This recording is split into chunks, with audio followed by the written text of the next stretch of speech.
तो आप सभी का स्वागत है आपके अपने चैनल एनसीईआरटी सॉल्यूशन 99 पर। दोस्तों आज के इस वीडियो में दोस्तों हम सामान्य विज्ञान के 50 अति महत्वपूर्ण दोस्तों प्रश्न देखेंगे। ये प्रश्न दोस्तों आपकी आगामी परीक्षाएं जिसकी आप दोस्तों तैयारी कर रहे हैं उसमें दोस्तों SSC, bank, railway, police, PCS, teacher exam संबंधी दोस्तों सभी परीक्षाओं के लिए दोस्तों ये प्रश्नोत्तरी लाभकारी साबित होगी दोस्तों। तो आज दोस्तों स्टार्ट करते हैं सामान्य विज्ञान के नए प्रैक्टिस सेट को। दोस्तों आज हम प्रैक्टिस सेट दोस्तों देखेंगे, प्रैक्टिस सेट 10। इसके पहले दोस्तों हमने 9 प्रैक्टिस सेट दोस्तों करा दिए हैं जिन्हें आप हमारे प्लेलिस्ट में जाकर के दोस्तों देख सकते हैं। तो दोस्तों देखते हैं प्रैक्टिस सेट 10 को। तो दोस्तों प्रैक्टिस सेट 10 में दोस्तों पहला क्वेश्चन पूछा गया है, इनमें से कौन सा सर्वोत्तम ऊष्मा का सुचालक है। दोस्तों बताना कौन सा जो है ऊष्मा का सर्वोत्तम सुचालक है। 4 ऑप्शन दिए दोस्तों, अल्कोहल, दूसरा दिया दोस्तों जल, तीसरा दिया दोस्तों पारा और चौथा दिया दोस्तों ईथर। तो दोस्तों बताना जो है इसमें ऊष्मा का सर्वाधिक दोस्तों चालक और सुपर कंडक्टिविटी किसकी है दोस्तों। तो इसका दोस्तों राइट आंसर है दोस्तों पारा। पारा की जो है दोस्तों ऊष्मा चालकता सबसे अधिक होती है दोस्तों। इसका राइट आंसर दोस्तों सी है। दोस्तों पारा का संकेत Hg होता है, इसको भी आप याद रखेंगे। प्रश्न क्रमांक दोस्तों दूसरा देखते हैं, इनमें से कौन सा सही सुमेलित नहीं है। दोस्तों बताना कौन सा इसमें सही सुमेलित नहीं है। 4 ऑप्शन दिए दोस्तों, पहला दिया दाब ऊर्जा की दोस्तों इकाई वो दिए दोस्तों विमा ml² T-2। दाब प्रवणता की विमा दिए दोस्तों ml-2 T-2। विकृति की दिए दोस्तों ml² T और प्रतिबल की दिए दोस्तों ml-1 T-2।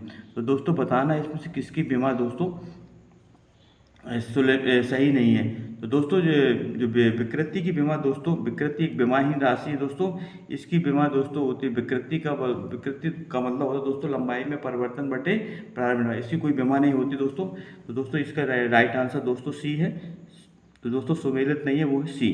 दोस्तों विकृति एक विमाहीन राशि है, इसको आप अच्छी तरह से याद रखें दोस्तों। इसके बाद दोस्तों प्रश्न क्रमांक तीसरा देखते हैं, सेकंड दोलक की अवधि कितनी होती है दोस्तों। सेकंड दोलक का जो टाइम पीरियड होता है वो दोस्तों बताना कितना होता है। 1.5 सेकंड, 0.5 सेकंड, 2 सेकंड और 1 सेकंड। दोस्तों सेकंड लोलक वह लोलक होता है दोस्तों जिसका आवर्तकाल 2 सेकंड होता है, इसलिए दोस्तों इसका राइट आंसर दोस्तों सी है। प्रश्न क्रमांक दोस्तों चार देखते हैं, द्रव चालित मशीनें किस सिद्धांत पर कार्य करती हैं दोस्तों। द्रव चालित मशीनें प्लवन, पास्कल, न्यूटन और जूल। तो दोस्तों जो द्रव चालित मशीनें दोस्तों पास्कल के सिद्धांत पर कार्य करती हैं, इसका राइट आंसर दोस्तों बी है। इसके बाद दोस्तों प्रश्न क्रमांक 5वां देखते हैं, वह पिंड जो ऊष्मा का अच्छा अवशोषक होता है निम्नलिखित में से कौन सा गुण वाला भी होता है। दोस्तों बताना कि जो ऊष्मा का अच्छा अवशोषक होता है उसमें कौन सा गुण और भी होता है। तो दोस्तों जो ऊष्मा का सबसे अच्छा जो दोस्तों अवशोषक होता है वो दोस्तों ऊष्मा का जो है अच्छा विकरक भी होता है। तो दोस्तों इसका जो अच्छा विकरण होता है दोस्तों इसका राइट आंसर दोस्तों ए है। 5वें का राइट आंसर दोस्तों ए है। इसके बाद दोस्तों प्रश्न क्रमांक 6 देखते हैं, निम्नलिखित में से कौन सा सही सुमेलित नहीं है। बताना दोस्तों, एक साइड दोस्तों ग्रह दी है, एक साइड उनके उपग्रहों की संख्या। पृथ्वी के दोस्तों उपग्रहों की संख्या 1 है, बृहस्पति के उपग्रहों की संख्या दोस्तों 67 है, और शनि के उपग्रहों की संख्या दोस्तों 62 है, और मंगल के उपग्रहों की संख्या दोस्तों 4 है। तो दोस्तों जो मंगल के जो उपग्रहों की संख्या दोस्तों वो 4 नहीं है, 2 है दोस्तों, इसलिए इसका राइट आंसर दोस्तों डी है। मंगल के दोस्तों उपग्रहों की संख्या 4 ना होकर 2 है। इसके बाद दोस्तों प्रश्न क्रमांक 7वां देखते हैं दोस्तों, एनीमोमीटर क्या मापने में काम आता है दोस्तों। दाब की प्रवणता, पवन की दिशा, पवन का वेग, पवन की गति और समय।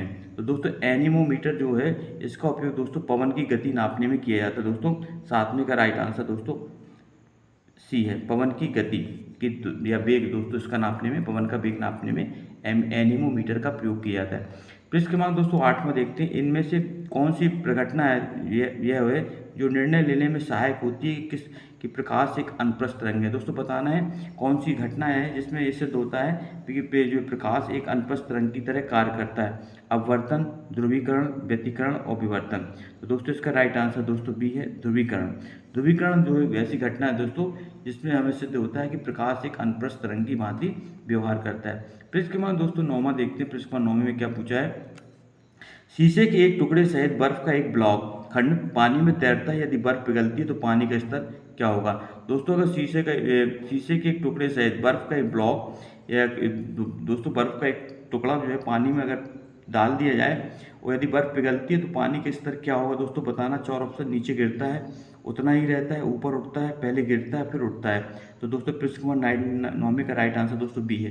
तो जो पानी का स्तर है दोस्तों उतना ही रहता है जितना पहले था। प्रश्न क्रमांक 10वां देखते हैं दोस्तों, समान गति से जा रहे हवाई जहाज से यदि एक बम नीचे गिराया जाए तो बम के नीचे पहुंचने पर हवाई जहाज की स्थिति क्या होती है।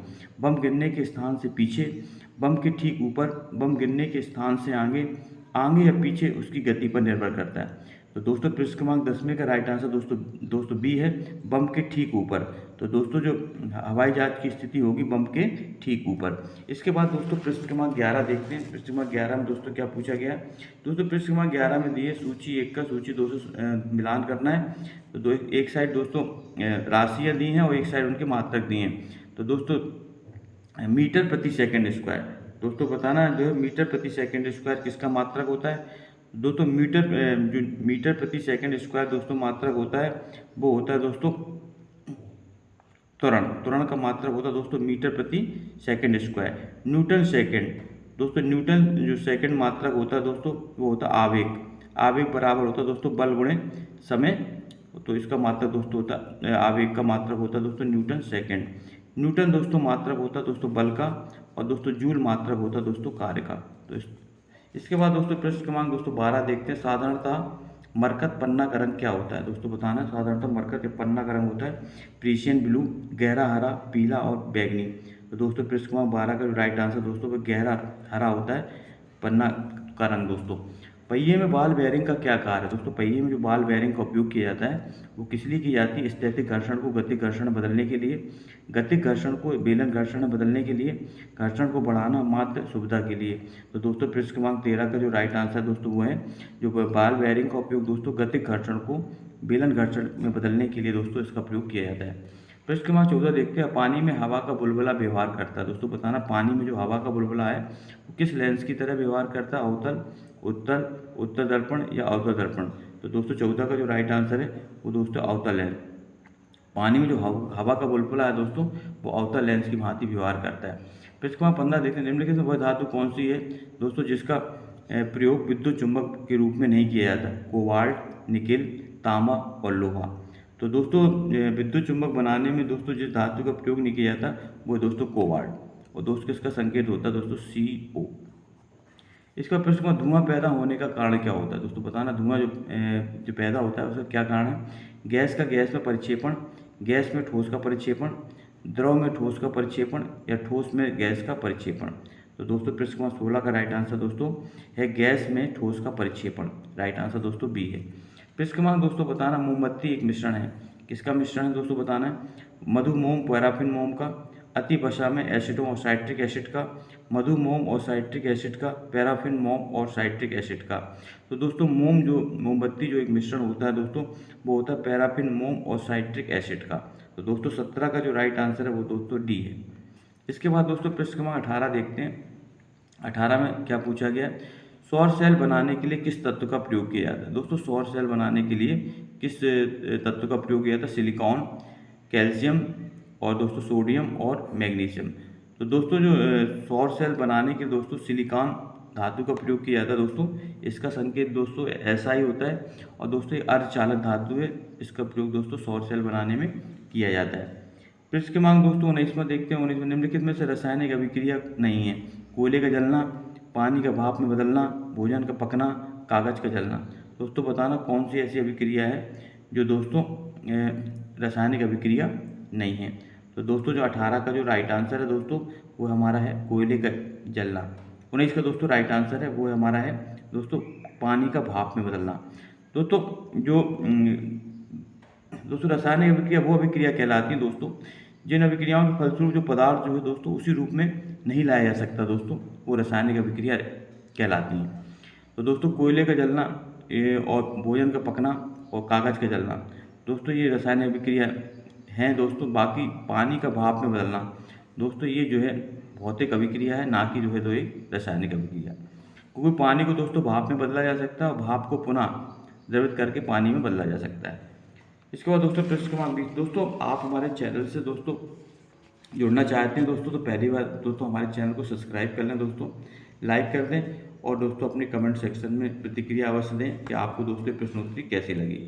प्रश्न क्रमांक दोस्तों 20वां देखते हैं, गैसों के गति सिद्धांत के अनुसार पनन शून्य ताप पर गैस अणु दोस्तों क्या करते हैं? गति रोक देते हैं, प्रकाश उत्सर्जन प्रारंभ कर देते हैं, गति प्रारंभ करते हैं, द्रव्यमान रहित हो जाते हैं। तो गैस के जो अणुगति सिद्धांत के अनुसार तो बताना है दोस्तों कौन सी क्रिया होती है गैसों के अणुओं में। तो दोस्तों प्रश्न क्रमांक 20 में का राइट आंसर बताइए। तो दोस्तों इसका राइट आंसर दोस्तों गैस जो है गति को क्या करते हैं दोस्तों? रोक देते हैं। इसके बाद दोस्तों प्रश्न क्रमांक 21 में देखते हैं, बायोगैस बनाने में कौन सा पदार्थ प्रयुक्त द्रव है दोस्तों? कौन सा प्रयुक्त द्रव है? कम अवशेष, जलीय पादप, पशुओं का अवशिष्ट और शस्य अवशेष। तो दोस्तों इसका जो राइट आंसर है दोस्तों वो है दोस्तों पशुओं के अवशिष्ट पदार्थों का उपयोग दोस्तों बायोगैस बनाने में किया जाता है। निम्नलिखित में सबसे प्रबल अम्ल कौन सा है दोस्तों? बताना सबसे प्रबल अम्ल कौन सा है। दोस्तों अम्ल दो प्रकार के होते हैं दोस्तों, प्रबल अम्ल और दुर्बल अम्ल।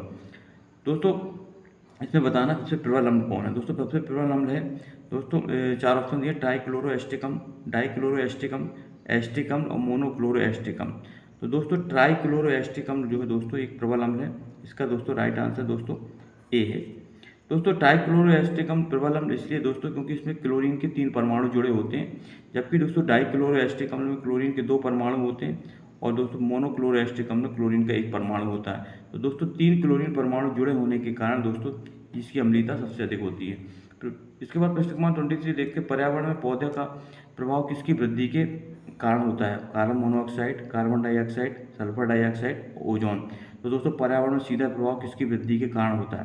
तो दोस्तों प्रश्न क्रमांक 23 का राइट आंसर बताइए।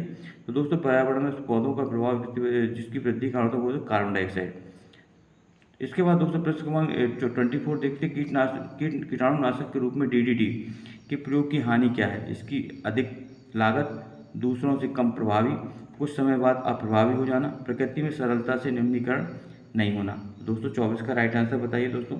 इसका राइट आंसर दोस्तों प्रकृति में सरलता से निम्नीकरण नहीं होना। दोस्तों 24 का राइट आंसर दोस्तों डी है। इसके बाद दोस्तों प्रश्न क्रमांक 25 देखते हैं, हाइड्रोजन की गैस जार में जलती मोमबत्ती ले जाने पर क्या होगा? तो हाइड्रोजन के जो गैस से भरा जार है और उसमें जलती मोमबत्ती ले जाने पर दोस्तों क्या होगा? जलती रहेगी, भभक आती है, धीरे धीरे जलती है, जलती रहती है, मोमबत्ती बुझ जाती है। तो दोस्तों प्रश्न क्रमांक 25 का जो राइट आंसर है वो है दोस्तों डी, मोमबत्ती बुझ जाती है।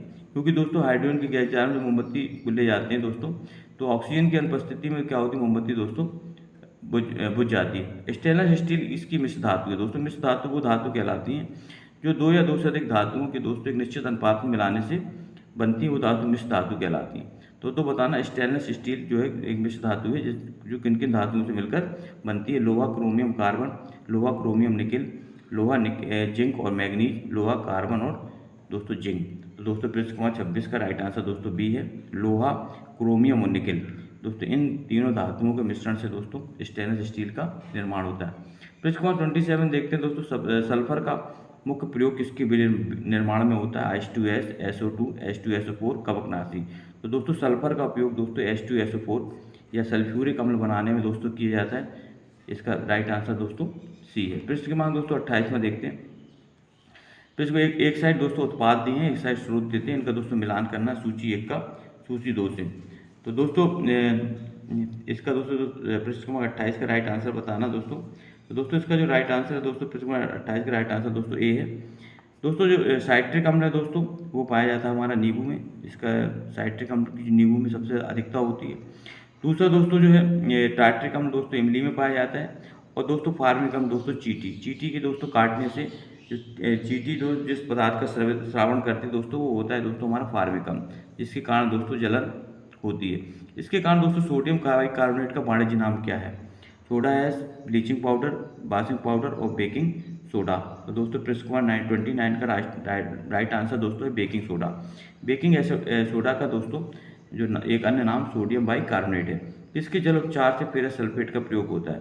दोस्तों किसके जल उपचार में फेरस सल्फेट का प्रयोग होता है? स्कंदन सहायक, अधिशोषक, अपचायक और उपचायक। तो दोस्तों 30 का राइट आंसर दोस्तों 30 का राइट आंसर दोस्तों स्कंदन के रूप में दोस्तों फेरस सल्फेट का प्रयोग किया जाता है। प्रश्न क्रमांक 31 का करना दोस्तों सूची 1 का सूची 2 से मिलान करना। दोस्तों एक साइड वायु प्रदूषक है और एक साइड दोस्तों प्रभावित अंग है। तो बताना दोस्तों इसका राइट आंसर है दोस्तों जो कार्बन मोनोऑक्साइड। दोस्तों बताना दोस्तों कार्बन मोनोऑक्साइड दोस्तों कार्बन मोनोऑक्साइड, दूसरा पारा, तीसरा तीसरा शीशा और दूसरा दूसरा एस्बेस्टस धूल। तो दोस्तों जो कार्बन मोनोऑक्साइड है दोस्तों, इसका प्रयोग किया जाता है दोस्तों रक्त की धाराओं के रूप में। पारा का उपयोग दोस्तों किया जाता है उदर या पेट के लिए। शीशा का उपयोग दोस्तों किया जाता है मस्तिष्क के लिए। और दोस्तों एस्बेस्टस धूल का प्रयोग किया जाता है दोस्तों फेफड़े को। तो दोस्तों हमारा कार्बन मोनोऑक्साइड दोस्तों रक्त में जो घुली ऑक्सीजन की में बाधा डालती है। पारा दोस्तों हमारे उदर पेट को प्रभावित करता है। शीशा जो है मस्तिष्क को प्रभावित करता है दोस्तों। और धूल जो है हमारे फेफड़ों को प्रभावित करता है। इसके बाद दोस्तों प्रश्न क्रमांक देखते हैं 32 में क्या पूछा गया। प्रश्न क्रमांक दोस्तों 32 में पूछा गया MRI का पूरा नाम बताना। दोस्तों MRI का पूरा नाम बताना है। 4 ऑप्शन दिए दोस्तों, magnetic resonance and intestines, magnetic resonance imaging, magnetic recording and investigation, magnetic record of intestine. तो दोस्तों MRI का तो जो फुल फॉर्म होता है दोस्तों मैग्नेटिक रेजोनेंस इमेजिंग, इसका राइट आंसर दोस्तों बी है, मैग्नेटिक रेजोनेंस इमेजिंग। प्रश्न क्रमांक 32-33 में देखिए कोशिका किसके कारण स्फीत हो जाती है। विसरण, अंतःपराशरण, द्वीप संकुचन और वही पराशरण। तो दोस्तों इसका जो राइट आंसर है दोस्तों वो है दोस्तों अंतःपराशरण। अंतःपराशरण के कारण जो है कोशिका क्या हो दोस्तों स्फीत हो जाती है। निम्नलिखित में से कौन सा कथन सही है। सभी वायरसों में आंशिक पदार्थ RNA होता है। सभी वायरसों में आंशिक पदार्थ DNA होता है। अधिसंख्यक वायरसों और जीवाणुओं में आनुवांशिक पदार्थ RNA होता है। अधिसंख्यक जीवों में आनुवांशिक पदार्थ DNA होता है। तो दोस्तों कौन सा कथन सही है। तो दोस्तों अधिकांश जीवों में जो आंशिक पदार्थ होता है दोस्तों वो DNA होता है, इसका आप याद रखेंगे। प्रश्न क्रमांक दोस्तों 35 में पूछा सांपों की विषग्रंथियाँ किसके समान होती हैं। कशेरुकियों की लार ग्रंथियों के समान, स्तनधारियों की तेल ग्रंथियों के समान, किरणों के पुंज के समान, मछलियों के वैद्युत अंग के समान। दोस्तों प्रश्न क्रमांक 35 का राइट आंसर दोस्तों है कशेरुकियों की लार ग्रंथियों के समान दोस्तों सांप की विषग्रंथियाँ होती हैं। 36 में देखते हैं रुधिर और लसिका इनमें देखी जाती है। एनिलिड एस्कैरिस में, शूलवर्मी में और संधिपाद आर्थ्रोपोडा में। तो दोस्तों रुधिर लसिका जिसे हम हीमोलिम्फ के नाम से जाना जाता है वो पूछा है क्वेश्चन किस में देखी जाती है। तो दोस्तों 36 का जो राइट आंसर दोस्तों वो देखी जाती है संधिपाद या आर्थ्रोपोडा संघ में। इसके बाद दोस्तों लैक्टोज किस में पाया जाता है। प्रश्न क्रमांक 37 का राइट आंसर तो पूछा है दोस्तों लैक्टोज सिरका में, दूध में, अंगूर में या गाजर में। तो दोस्तों लैक्टोज जो है दूध में पाया जाता है। प्रश्न क्रमांक 38 में देखिए सबसे छोटा फूलों वाला पौधा कौन सा दोस्तों बताना। सबसे छोटा फूलों वाला पौधा फाइकस, एजोला, लेग्मा और बॉल्फिया। दोस्तों इसका राइट आंसर दोस्तों डी है, बॉल्फिया जो है सबसे छोटा फूल वाला पौधा है। प्रश्न क्रमांक 39 देखते हैं इनमें से किसके लिए मधुमक्खी प्रयोग में लाई जाती है। किसके लिए मधुमक्खी का प्रयोग किया जाता है दोस्तों। रेशम के उत्पादन में, गोंद उत्पादन में, लाख उत्पादन में या मोम उत्पादन में। तो दोस्तों इसका जो राइट आंसर दोस्तों वो मोम उत्पादन के लिए दोस्तों मधुमक्खी का प्रयोग किया जाता है। किस पेड़ की छाल मसाले के रूप में प्रयोग की जाती है दोस्तों बताना। किस पेड़ की छाल को मसाले के रूप में प्रयोग किया जाता है। ताड़, दालचीनी, लौंग और नीम। तो दोस्तों इसका जो राइट आंसर दोस्तों वो दालचीनी का उपयोग जो है मसाले के रूप में दोस्तों किया जाता है।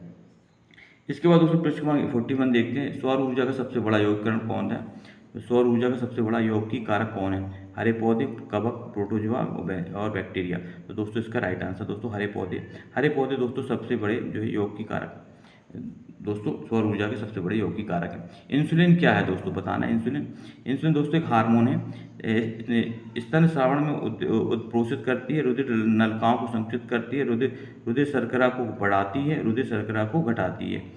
तो दोस्तों बताना इसका राइट आंसर क्या है। दोस्तों इसका राइट आंसर दोस्तों डी है, रुधिर शर्करा को घटाती है।